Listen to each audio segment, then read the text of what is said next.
আজ সকালে আমার সাথে একটা ডিসগাস্টিং ঘটনা ঘটলো। আমি সকালবেলা বেরিয়ে পড়েছিলাম। আমার একটা ব্রাইডাল শুট ছিল।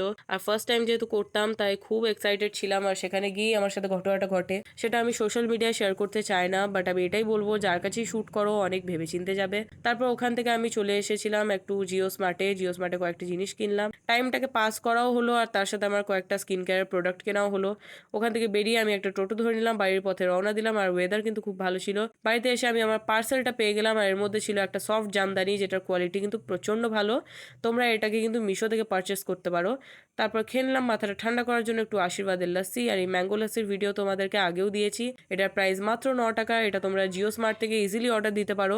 এটার কোয়ালিটিও ভালো, আর এটার টেস্টও কিন্তু আমার খুব ভালো লাগে। আর কোনো বাজে কেমিক্যাল নেই, তোমরা ডেফিনেটলি ট্রাই করবে। তারপর দুপুরবেলায় দেখছিলাম মুভি, অনেকদিন বাদে ভুলভুলাইয়া 2 দিয়েছে। আর বলতে গেলে ভূতের মুভি কিন্তু আমার খুব ভালো লাগে, ওই জন্য দেখছিলাম। দেন খেলাম একটুখানি ডায়েট কোক। ডায়েট কোকটা যারা এখনো খাওনি তো তারা কিন্তু ট্রাই করতে পারো। No sugar, no calories. বিকেলবেলা বেরিয়েছিলাম একটু বাইরে, যেরকমটা আমার বলতে গেলে রোজগারের রুটিন। একটুখানি বাইরে সাইকেল চালিয়ে ঘোরাফেরা না করলে আমার মন শান্তি হয় না।